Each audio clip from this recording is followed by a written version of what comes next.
Imagine sitting right here doing your schoolwork with a cup of coffee in hand. It's a reality for one local family I spoke with, but whether it's a sustainable solution is a different question entirely. That's the only way you could do it, is inside a place where it has Wi-Fi.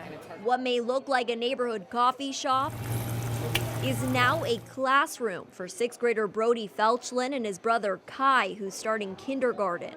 There's a lot of people walking by all the time, and then there's sometimes music playing or anything, and it kind of disrupts like Zoom and stuff. The Felchlin family lives near Woodrat Mountain in the Applegate Valley. It's a 15-minute commute to Ruch Outdoor Community School and another 15-minute commute here to Good Bean Coffee in Jacksonville. The family says they can't get good internet access at home.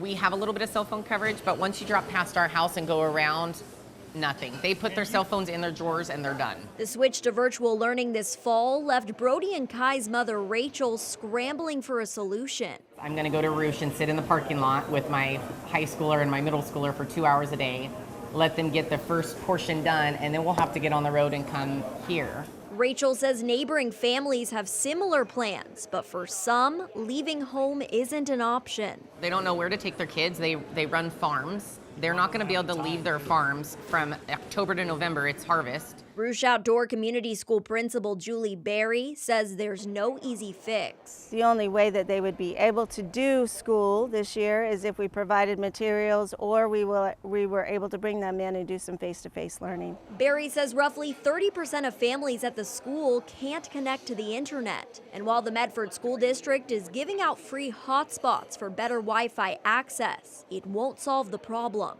There are still those families that live off grid, which means they don't even have cell service, so a hotspot wouldn't even help them. As for how sustainable the Felchlins' plan is, remains to be seen. What about when it starts to snow and it's freezing cold outside? Do we leave the cars running with all the emissions going into the air? Brody and Kai say schoolwork in a coffee shop is far from easy, but never boring. Still, they look forward to the return of in-person classes. I really do hope everything goes back to normal soon. In Jacksonville, Amanda Rose, NBC5 News.